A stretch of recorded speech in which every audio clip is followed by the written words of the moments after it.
Om Namo Bhagavate Vasudevaya. Reading from Srimad Bhagavatam, Canto 3, Chapter 28, Verse 27. Bahumsya mandara gire parivartanena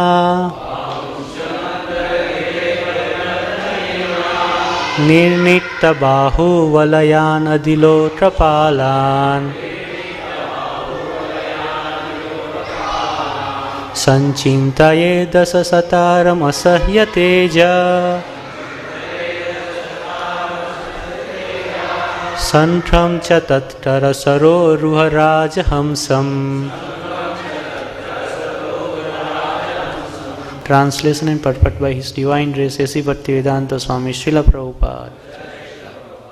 Translation. The yogi should further meditate upon the Lord's forearms, which are the source of all the power of the demigods, who controls the various functions of material nature.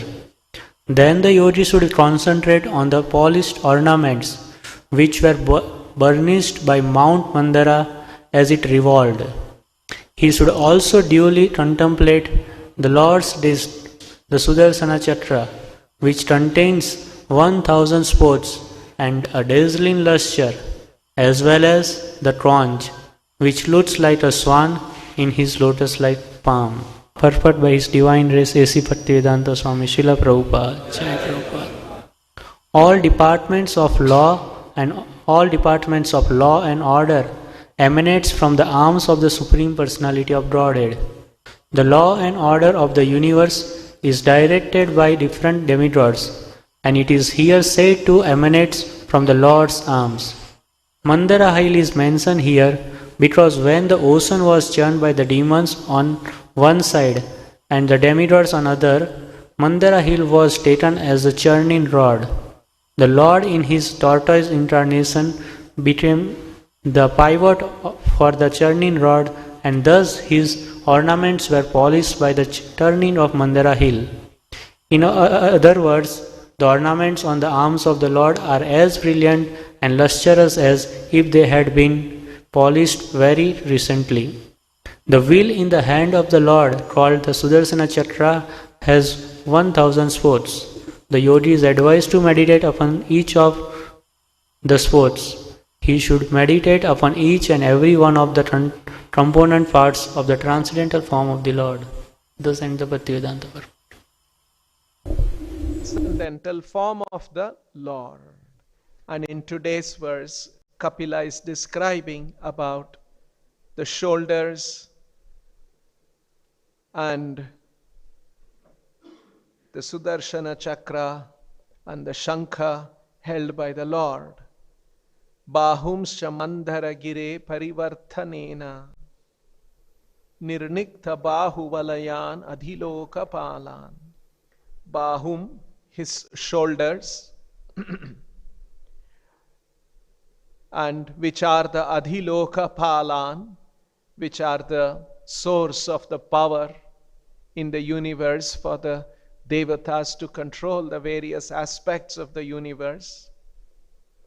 And the bahu valayan, and these shoulders which are adorned with special ornaments, and these ornaments are nirniktha, they are polished and they are brilliant. And how are they polished? Mandhara gire parivarthanena, by the churning of the Mandara mountain, these ornaments were polished. And Prabhupada has explained that how in the Mandara, the churning of the ocean, in that pastime, the Lord took the form of a tortoise and his ornaments got polished. Sometimes it is also described that the Lord wanted to scratch his back and he had the mountain churning on his back, and that satisfied him. So many things happen, scratching his back, polishing his ornaments. Nirnikta bahu valayan mandhara gire parivarthanena, by the churning. And sanchintayet, the yogi should meditate, should concentrate on, should be absorbed in Dasha Shataram Asahya Tejaha. Dasha Shataram, referring to the Sudarshana Chakra with 1,000 spokes, which is Asahya Tejaha, which has a unbearable, Asahya means unbearable brilliance, blinding. Asahya Tejaha. Shankam cha, and also on the conch shell, Tat Karasaroruha Rajahamsam, and his beautiful hands holding the Shankha and the Chakra, and the beautiful hands which look like a Rajahamsa, like a very beautiful swan. And so on these transcendental components of the Lord's form, the yogi should meditate upon. The yogi should further meditate upon Sanchintayet, upon the Lord's four arms, Bahumscha, which are the source of all powers of the demigods who control the various functions of the material nature, Adhiloka Palan. Then the yogi should concentrate, Sanchintayet, on the polished ornaments, Nirnikta Bahuvalayan, which were burnished by the Mount Mandara as it revolved. Mandara Gire Parivartanena. He should also duly contemplate, Sanchintayet, the Lord's discus, the Sudarshana Chakra, which contains 1,000 spokes, Dashashataram, and a dazzling luster, Asahya Tejaha, as well as the conch, Shankam, which looks like a swan, Rajahamsam, in his lotus-like palm, Tat Karasaroruha Rajahamsam. So, once again, very beautiful, attractive description of the Lord's upper part of the body, his arms and the different, his shoulders and the arms holding all of these Sudarshana Chakra and the conch shell. And the yogi is asked to Sanchintayet, meditate upon, concentrate on.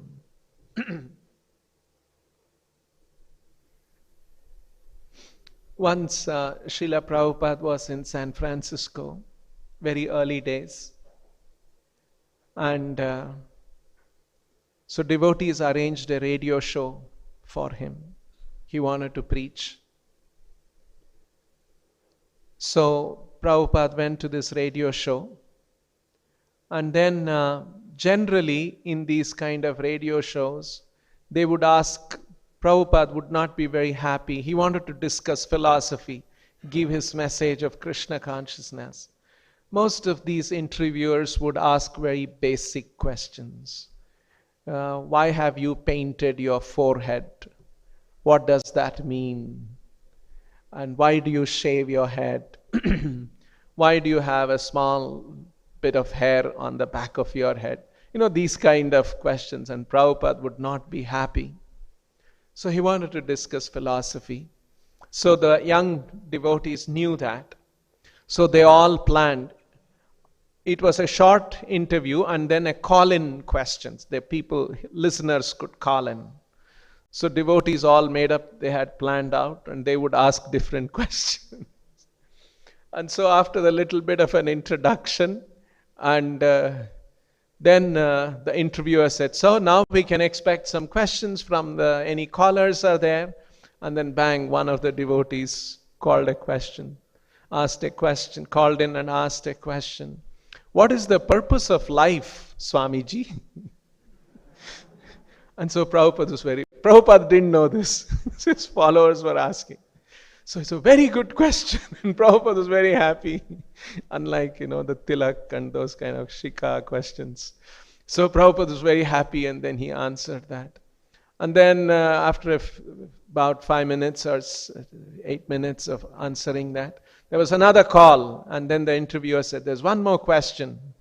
And then the caller asked, why are we here on this earth planet? Oh, good question. And Prabhupada was very happy to answer that question also. And then after that, the third question came, what is the meaning of the Hare Krishna mantra? By then the interviewer figured out, I think all your followers are asking these questions. I want somebody other than people from your organization to ask the question.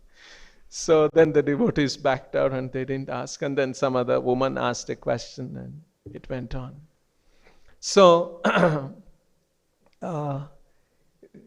very interestingly, these devotees, young disciples, knew what Prabhupada wanted to say, and then they asked the right kind of questions, and Prabhupada was happy to answer them. So, very similar to that, we see Krishna describing the dhyana yoga, this kind of a meditation process in Bhagavad Gita in the 6th chapter. And Arjuna comes up with a very appropriate question for Krishna. And he says, Arjuna uvacha, yo ayam yogas tvaya proktaha samyena madhusudhana etasyaham na pashyami chanchalatvat stithim sthiram. Krishna, you are telling that the mind should be controlled and the mind should be fixed and it should be focused and all these things. But the mind is so chanchalatvat, is so flickering. Etasyaham na pashyami chanchalatvat stithim sthiram. I don't think this is possible for me to do that. And Krishna was very happy to hear that. Yes, this process of dhyana is not recommended for this age. And then he goes on to teach the process of bhakti yoga. And that is how the 6th chapter ends with the question that yes, this yoga may be there. Yoginam api sarvesham madgater antaratmana shraddhavan bhajate yomam same yukta tamo mataha. Of course, Arjuna was a devotee of the Lord.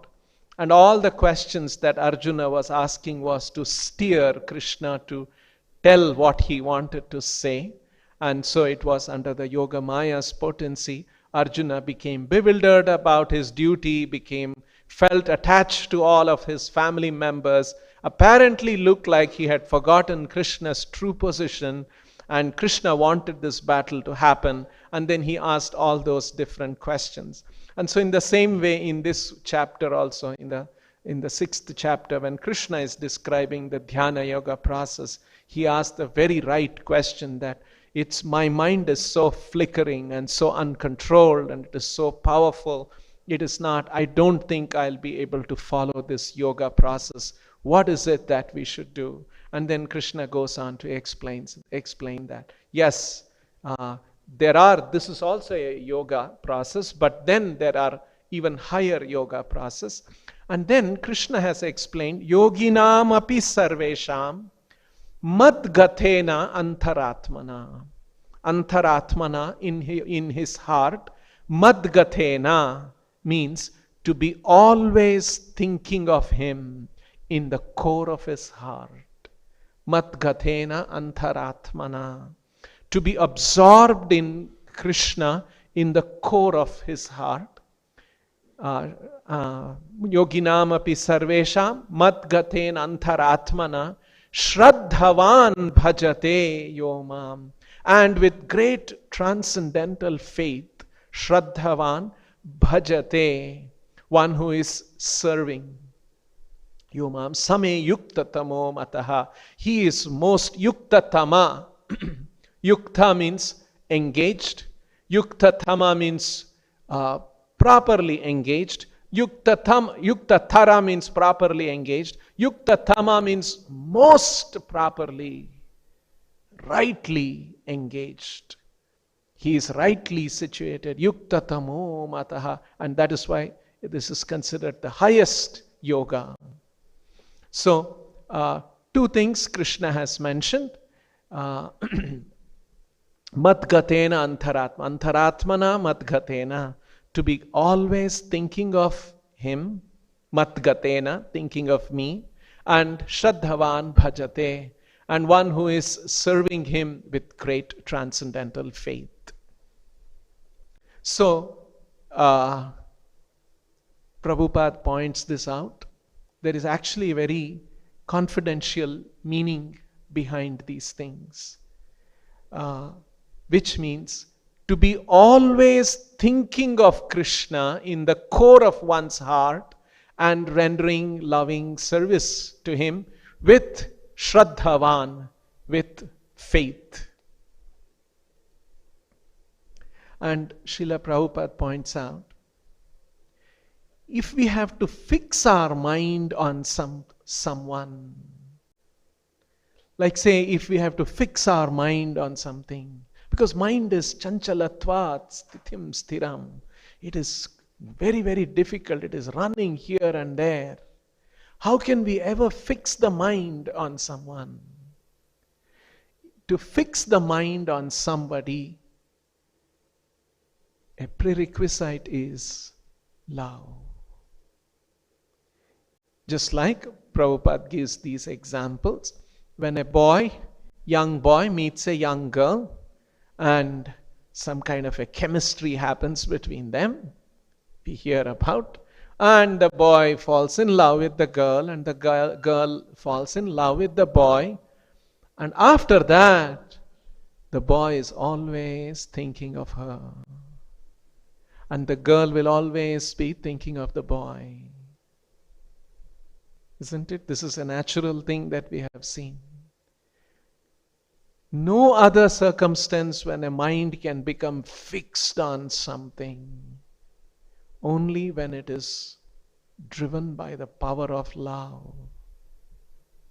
Same way, when a mother is in love because the mother loves the child, and the mother has dressed up the child and sent the child to the school, and there are so many toys and other things lying in the house. When the child is gone away, when the mother sees any of those, immediately it reminds the mother of the child. She doesn't see those toys, but she sees the child in those toys. That's the common thing that we know about, we have experienced. So this is so unless there is love, there is no question of mind being attached to that. So this is actually a very important revelation. Many Bhagavad Gita scholars, or practically most Bhagavad Gita scholars, miss this important point which Srila Prabhupada points out, which Chaitanya Mahaprabhu points out. Actually, when Krishna is, even in the first canto of the Bhagavatam, in another place, Arjuna mentions that Sauhardena Atighadena, Krishna spoke to me this Bhagavad Gita in a state of great intimacy.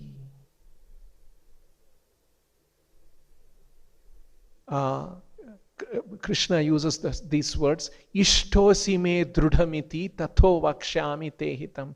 Ishtosi me drudham. Drudham ishtha means, because you are very dear to me, I will share this knowledge with you.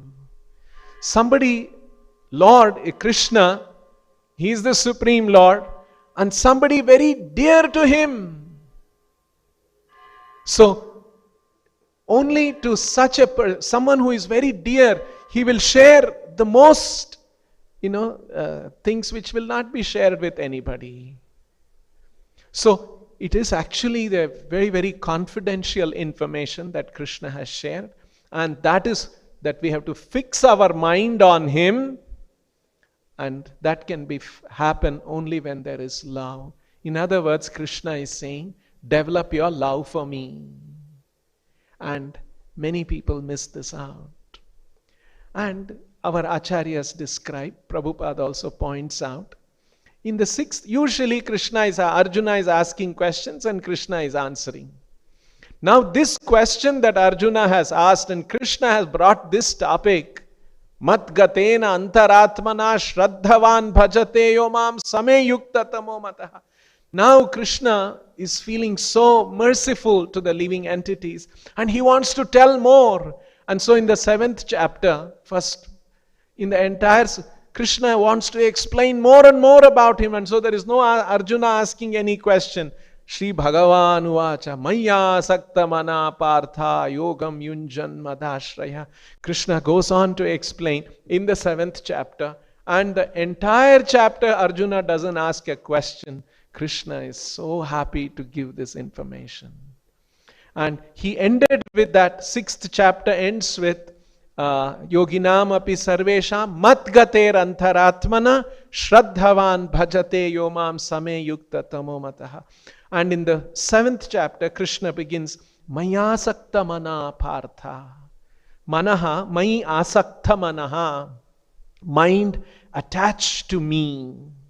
So mind attached to Krishna, mind always thinking of Krishna, mind always absorbed in Krishna. Like this verse, Sanchintayet. The yogi is being asked to concentrate on the various transcendental form of the Lord. None of these things are possible without love. It is not possible to be attached in the mind. Mind is the vehicle for attachment.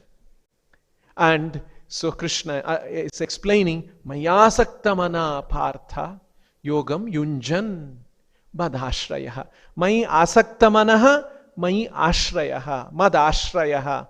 Under my shelter and your mind attached to me, this yoga has to be practiced. Yogam yunjan madashrayaha. This is the right way to practice yoga. Unfortunately, in modern society, yoga is considered simply as some kind of a physical exercises and breathing exercises. That's not the entirety of yoga. Ultimate yoga, or the highest yoga, is to become attached to Krishna and to take shelter of Krishna. And it's very interesting how Srila Prabhupada explains all these different points in the purport. Maya sakta mana partha yogam yunjan madashrayaha asamshayam samagram mam yatha agnasyasi tachrunu. When you practice yoga like this, with your mind attached to me and under my shelter, what happens? Asamshayam samagram mam yatha agnasyasi. By which you will understand me, asamshayam, without any doubt, samagram, in my entirety. You will completely understand me without any doubt. Tat shrunu. And so now I'm going to tell about this. Please hear me. Now hear, tat shrunu, O son of Prutha Arjuna, how by practicing yoga in full consciousness of me, with mind attached to me, you can know me in full, free from doubt. Asamshayam samagram mam yatha agnasyasi tat shrunu.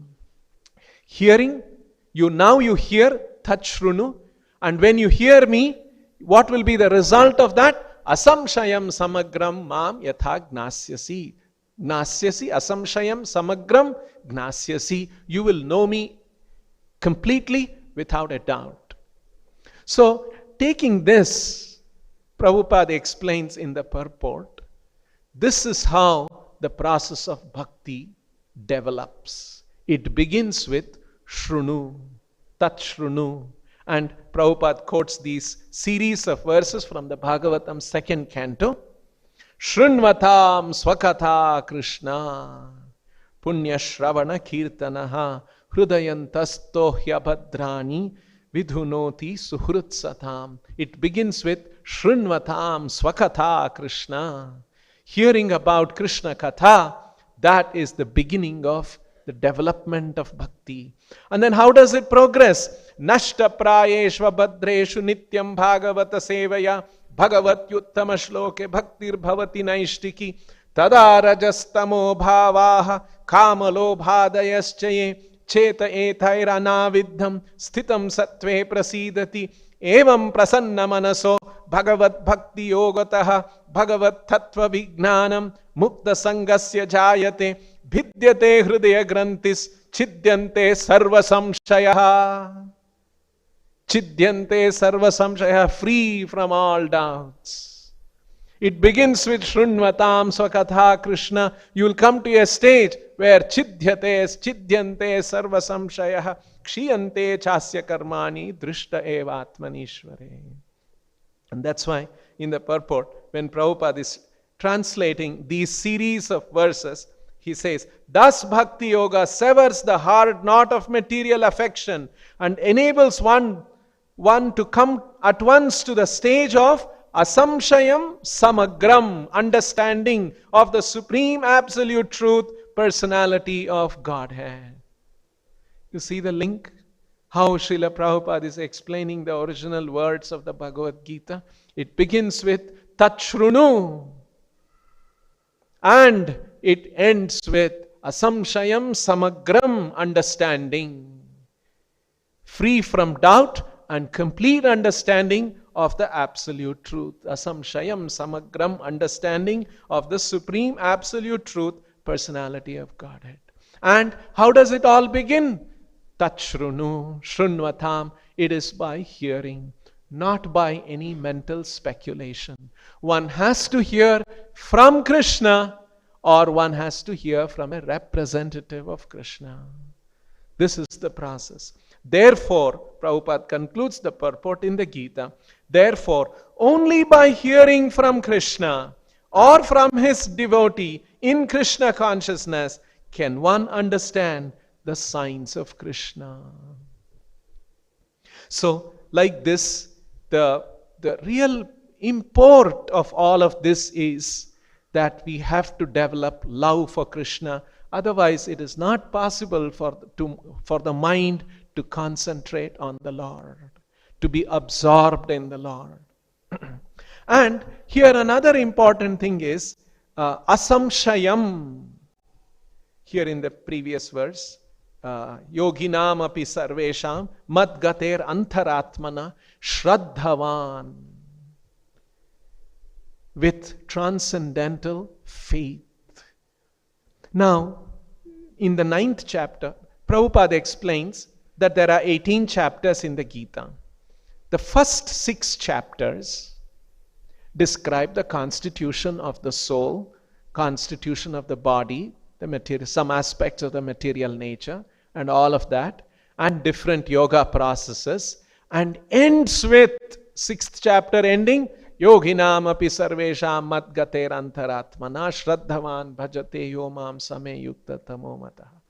And the middle 6th chapter, 7th to 12th chapter, is all about bhakti, beginning with maya sakta mano partha, and up to the 12th chapter ends with that the process of bhakti, how one can become very, very dear to Krishna. And 13th chapter onwards, there is more philosophical description about material nature, knowledge, modes of material nature, and all of those things up to the 18th chapter. So the middle 6 chapters are all about bhakti, and it is guarded between the first 6 and the last 6 chapters. And in the 9th chapter, Krishna talks about, again, it's part of the middle 6, and so Ashraddhadhana Purusha. In the very beginning of the 9th chapter, Krishna is setting out what is the criteria for understanding this. Ashraddhadhana Purusha dharmasyasya parantapa aprapya mam nivartante mrityu samsara vartmani. Mam aprapya. One will not achieve if one does not have this Shraddha. Actually, when you see that Krishna is ultimately saying that we have to love him, but this is a very confidential thing. You cannot go and tell that to everybody. So only in an intimacy of love with his devotee, he can share this information. You can't just go in the street and tell somebody, please come and love me. They'll think, what's wrong with you? Right? You cannot tell that so freely. So Krishna is very concerned. There are all kinds of conditioned souls who have no interest in Krishna. How can Krishna reveal this? Only to those. That is why Krishna says, those who are not austere, those who have no interest in hearing about me, those who are not devoted to me, those who are envious of me, don't share this knowledge. This knowledge cannot be shared with them. So, Shraddha is actually, Shraddha is an intrinsic aspect of love. When two people are in love, naturally there is Shraddha. So, it is not that Shraddha is generally in modern understanding, Shraddha is considered to be an antithesis to knowledge, reason, logic, enlightenment, and such things. It is considered to be some kind of a sentimental, emotional reaction. But that is not true. Shraddha, Srila Prabhupada explains that you cannot do anything without Shraddha in this world. And the famous example Prabhupada gave is that you have your hard-earned money and go and you buy an airline ticket to go to a foreign country. You give all your hard-earned money and the man gives you a piece of paper in return. You may say that I gave you hard-earned money, 1 lakh rupees, and you're giving me a small piece of paper. The man will say, no, you please have faith in this piece of paper. You see, there is one date written in that paper. You go to the airport with this piece of paper. This piece of paper will take you to foreign country. You must have faith. If you say, no, how do I know that one? This is going to take me. I cannot wait. Now do something about it. He says, I cannot do anything. Please take this piece of paper and go. So we need to have faith. Faith is a very common thing that is essential for conducting any normal life. So it is wrong to think that Shraddha, and we see that in the context of developing love, how Shraddha is a very important aspect. And Srila Prabhupada would many times, in a very appealing voice, he would say, please believe in the words of Krishna. Sometimes Prabhupada would say, don't believe me, but believe in the words of Krishna. Believe in the words of Krishna. He is saying, He is the supreme controller. Surrender to me. Believe in His words. So that Shraddha, actually more and more Shraddha we develop, that's an indication of higher and higher stages of Bhakti. Praudha Shraddha. It begins with Komala Shraddha or very tender Shraddha. And when one advances in Krishna consciousness, one comes to a stage known as Praudha Shraddha, means very mature faith in the understanding of Krishna. So like this, the process of Bhakti is the highest, and that is how even this dhyana is a gradual and an indirect way of coming to that stage by the yogi trying to fix his mind on the different transcendental form of the Lord.